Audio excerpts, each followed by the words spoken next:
Salut mes amis, salut mes amours, salut mes emmerdes, bienvenue à la chaîne YouTube, Odyssey, Telegram, Facebook et autres plateformes, Rumble des Frères Tadros. Je suis en direct de Playa del Carmen, moi pour ma dernière journée ici d'un séjour de 3 semaines avec notre policier préféré, Éric Simoneau. Salut. Salut Éric. Salut. Ça va? Oui, toi aussi. Ouais, ça va super bien. Fait que on a Éric, j'ai été voir son nouvel emplacement. Éric était policier à la police de Sherbrooke pendant 17 ans. Il a même fait sa technique policière. Ça fait presque 20 ans qu'il est policier au Québec. Puis Éric, es-tu heureux d'être ici? Oui, je suis heureux. Ça a changé ma vie au complet d'être ici. C'est pas la même mentalité qu'au Québec. On vit avec beaucoup moins de pression. On vit dans le paradis, il fait beau 12 mois par année.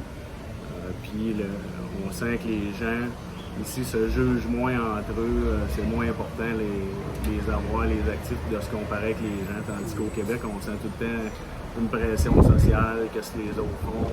Ici, il n'y a pas ça. Les gens aiment ça vivre, les gens aiment ça s'amuser. Aime ça se divertir, profiter de la vie. Explique-moi ton parcours parce que c'est tout récent que tu es pas mal ici de façon permanente. Oui. Tu es venu avec ta fille, ta blonde, ta femme, puis ça fait pas longtemps tout ça, puis ça s'est fait assez vite. Explique-moi un peu tout ce qui s'est passé là, depuis le début. Là. Pour ma retraite, j'avais toujours rêvé d'une place dans un pays chaud, dans le sud. Finalement, un peu avec comment ça se passait au Québec, la pression sociale, tout ça, les médias qui parlent beaucoup de vaccination obligatoire, de choses comme ça. Moi, ça me stressait un peu, j'étais pas bien avec ça, fait que je me suis dit, bon, ma liberté, je trouvais qu'elle avait plus de prix à un moment donné dans la vie, j'avais l'impression de ne pas être libre. Tu peux pas aller au restaurant, tu peux pas faire ci, si t'es pas vacciné, tu pourras pas faire ça. Fait que là, je me suis dit, je me suis mis à regarder d'autres options. Puis là, j'ai devancé mon plan de retraite. Au début, j'étais supposé acheter un condo.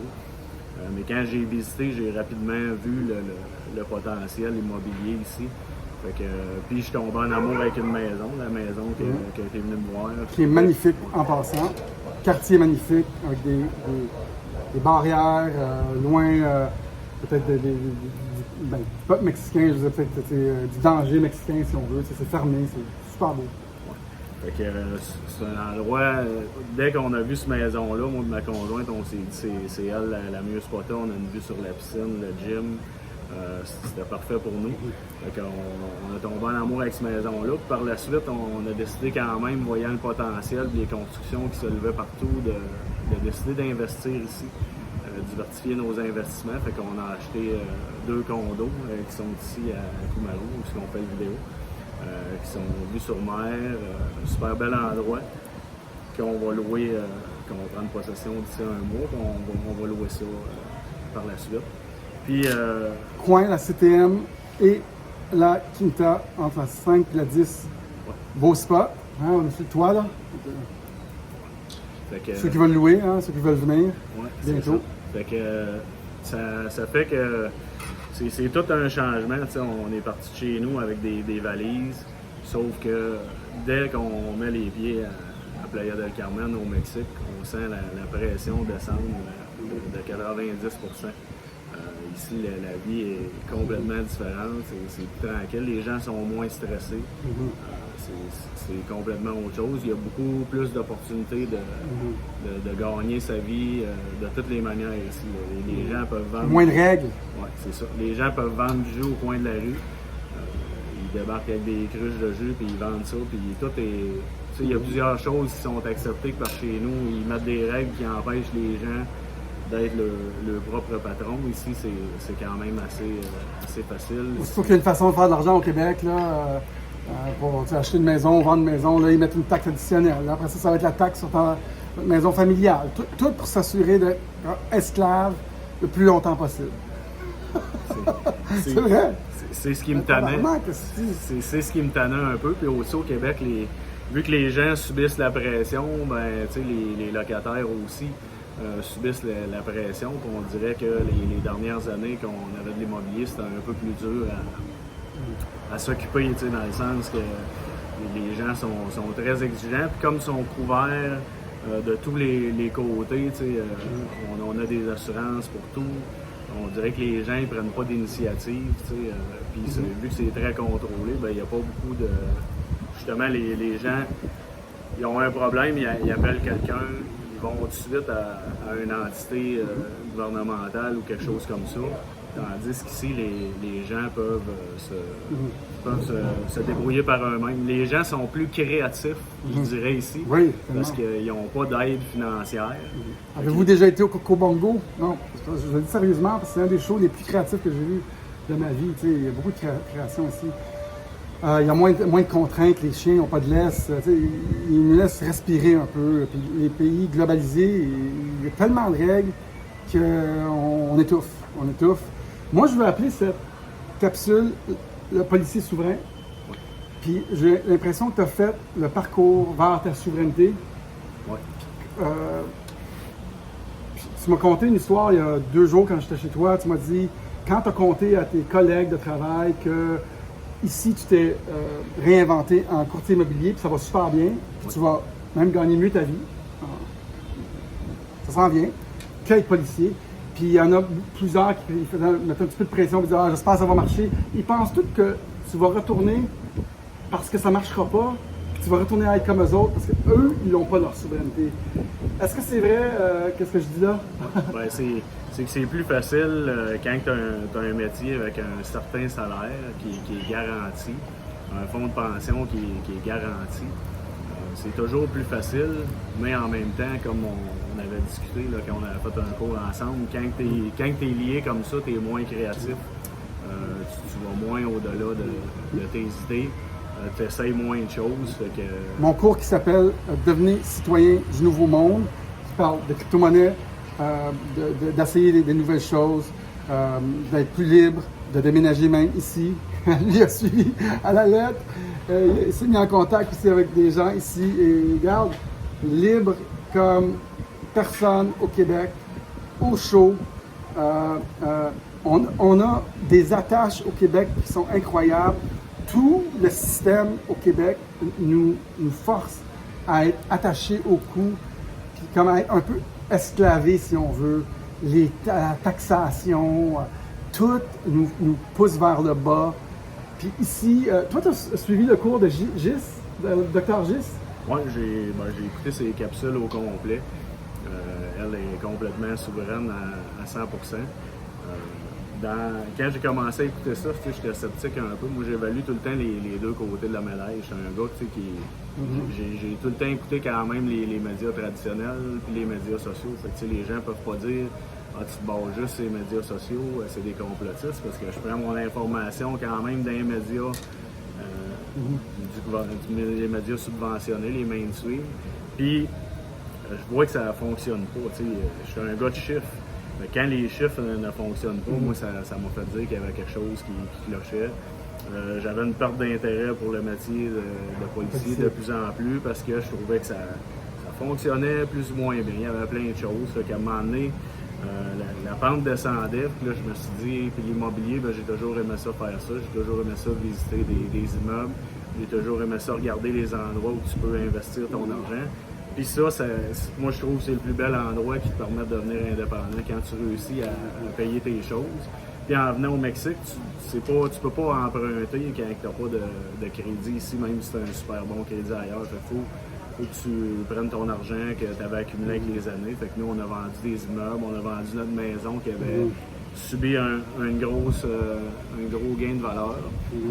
Fait qu'on a profité pour ici payer toutes nos choses en argent. Ça, c'est une autre chose au Québec, les gens s'endettent beaucoup, parce que les taux d'intérêt sont super bas.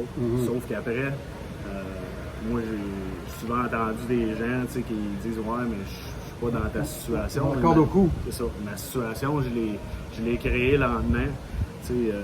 Corde au cou parce que c'est un système de consommation. Ici, on vit avec peu. Ouais. Je trouve, les gens vivent avec peu et sont tellement heureux. Là.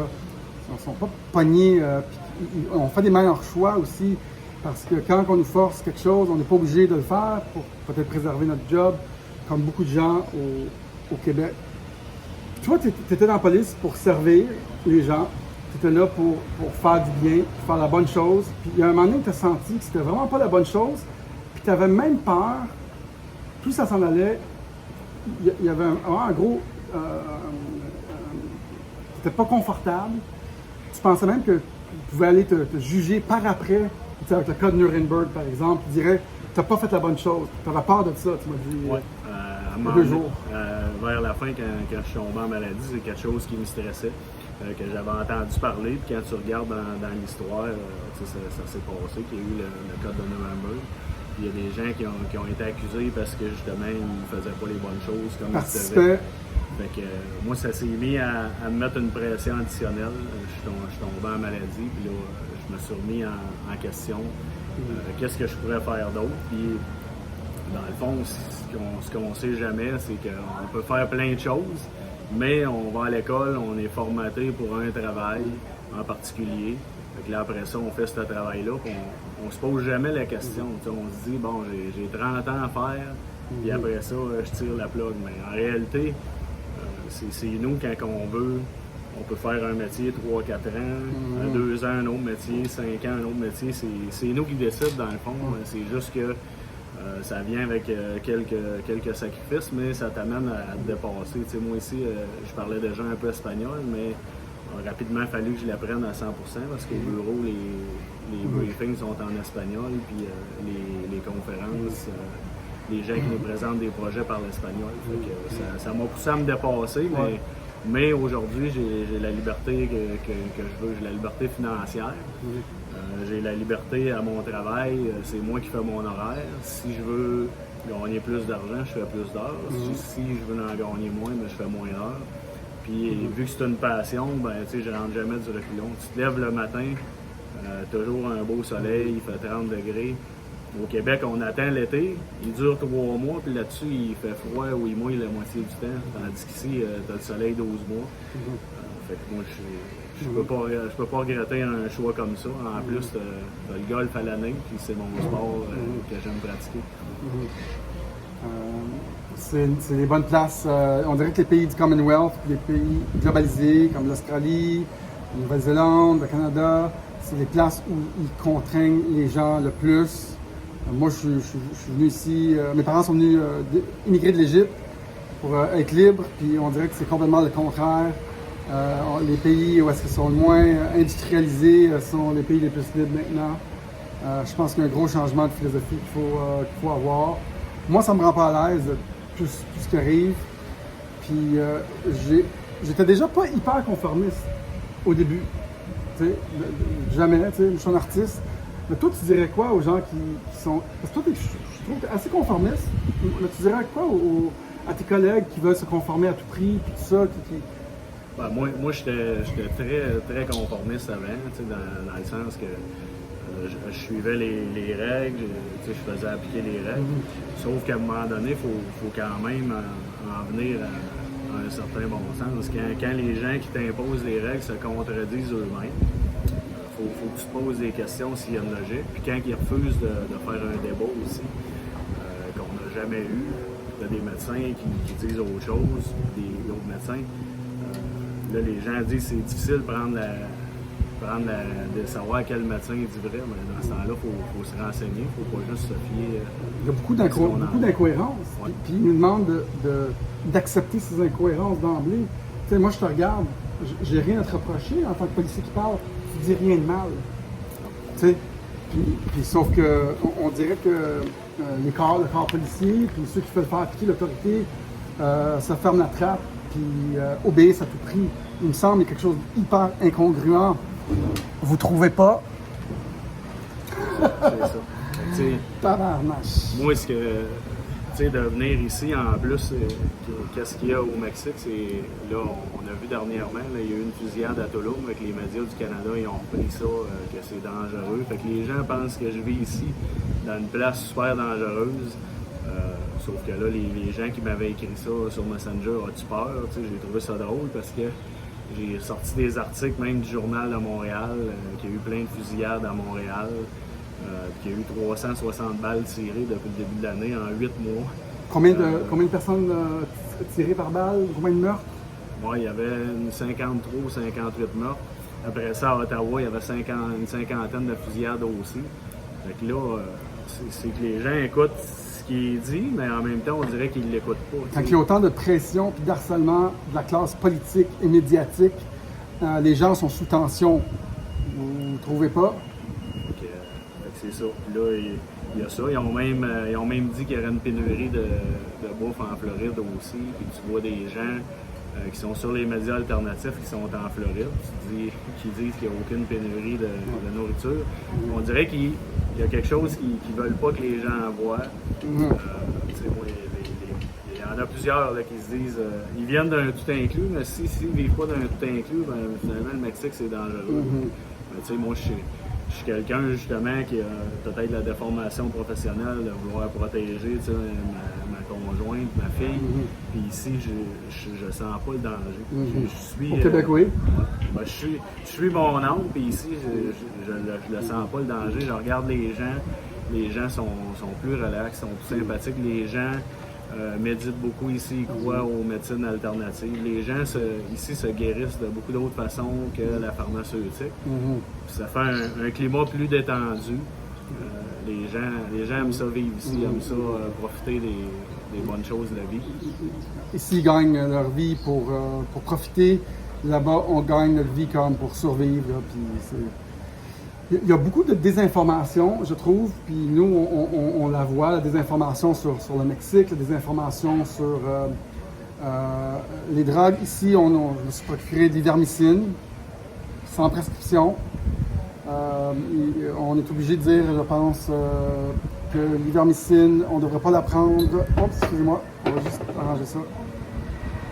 L'ivermicine, on ne devrait pas la prendre si ce n'est pas prescrit par un docteur. Et je suggère à tout le monde de se faire prescrire ça, mais on peut acheter de l'hydroxychloroquine, de l'ivermicine dans la pharmacie.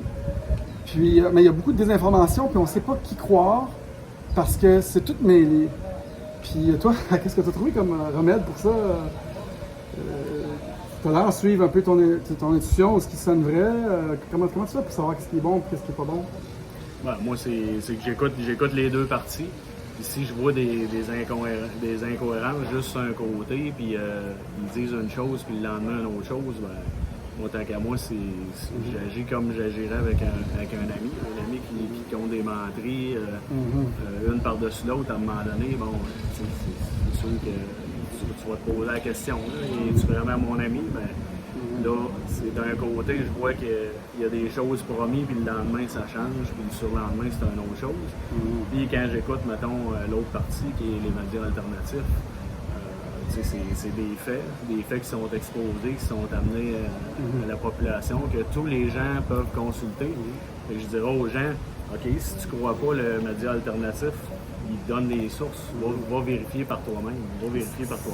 On dirait que ça a bien plus de sens, les médias alternatifs, que les médias mainstream, on dirait. Est-ce que tu penses que ça va arriver à sa fin, tout ça? Qu'est-ce que tu penses qui va arriver, toi?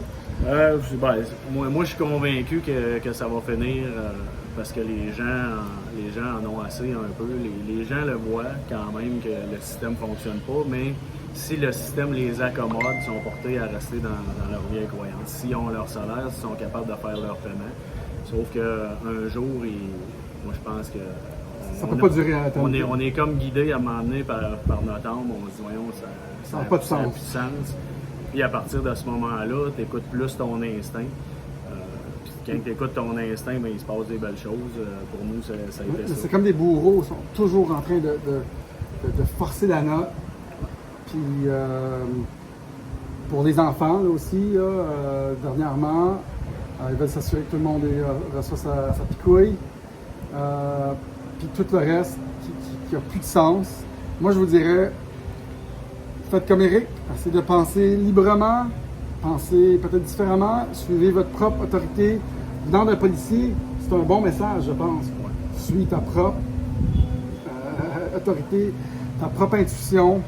Puis je sais qu'au Québec, la pression est hyper forte pour se conformer, puis faire tout ce qu'ils disent. Puis c'est vraiment difficile de ne pas se sentir visé, exclu, ou même de ne pas se sentir comme un criminel, mais au fond, personne ne fait rien de mal, c'est juste que c'est tellement... ça nous divise tellement, tout ça, que c'est le bordel malade. Moi, tu sais, je suis pour le libre choix de chacun. Chacun devrait avoir le droit à son opinion puis arrêter de chicaner là-dessus parce que pendant que les gens chicanent là-dessus, ils ne remarquent pas des choses qui se passent dans la vie de tous les jours. Ils ne remarquent pas différentes lois qui sont rajoutées, différentes lois qui sont votées. Puis je dirais aux gens aussi de suivre leur instinct. Moi, c'est ce que j'ai fait. Quand j'ai commencé à me dire ça n'a pas de sens, puis ça a commencé à peser trop lourd, je me suis mis à suivre mon instinct. Fait que les choses qui m'arrivaient dans la vie m'ont amené ici. Puis j'ai juste suivi la vague. J'ai pas essayé de combattre et de me dire ça n'a pas de sens, pourquoi tu t'en vas là. Je me suis dit, il y a quelque chose qui m'attire là. Puis chaque chose se mettant en place. On avait un immeuble proche de l'université. Ben, les étudiants ils étaient en travail à domicile. Fait qu'étant en travail à domicile, les étudiants ont libéré l'appartement. Fait que j'ai décidé, on va bouger à l'appartement. Après ça, mes choses sont placées. Ma maison avait pris une bonne valeur. J'avais trouvé ici des immeubles. J'avais rencontré Josiane, qui est ma patronne au bureau. Fait que tout s'est placé. Mon camion qui était vendu 3 jours avant de partir, puis finalement la personne se désiste. Je l'ai vendu la veille de partir avec une traite bancaire. Tout s'est placé. Tout s'est placé tout seul. Les valises, on a eu de l'aide de quelqu'un parce que c'était compliqué à enregistrer plusieurs valises avec les poids maximales, les tests, qu'est-ce qu'il fallait faire, qu'est-ce qu'il fallait pas faire pour venir. Fait que, on a trouvé tout du monde sur notre chemin qui nous ont placé ça. Fait qu'aujourd'hui, je peux partager cette expérience-là, puis amener les gens à investir ici, amener les gens à changer de vie. C'est ça que j'aime aujourd'hui de mon travail. Je peux rendre des gens indépendants du système par l'immobilier, parce que je sais comment que l'immobilier fonctionne au Québec et ici maintenant. Fait que, les gens peuvent se fier à nos conseils. C'est vraiment rendu un policier souverain, un ex-policier souverain, avec une nouvelle carrière, une nouvelle place pour vivre, un nouveau pays. Tu penses retourner au Québec pour aller voir ta famille une fois de temps en temps, peut-être un jour? Ouais, je vais y aller plus comme vacancier. Quand tout le bordel va être fini? Probablement. Puis là, l'été, c'est sûr que juillet, août, ici, il fait très chaud. Ça serait peut-être là que je profiterais des 2 mois qui fait beau aussi au Québec. Mais l'hiver, je suis pas déçu de m'être passé de ça cette année. Parfait. En tout cas, tu as un bon exemple à suivre pour ceux qui veulent se libérer, je pense, de l'harcèlement médiatique, politique et systémique du Québec. C'est possible. Puis c'est pas si difficile que ça. Il y a beaucoup d'options.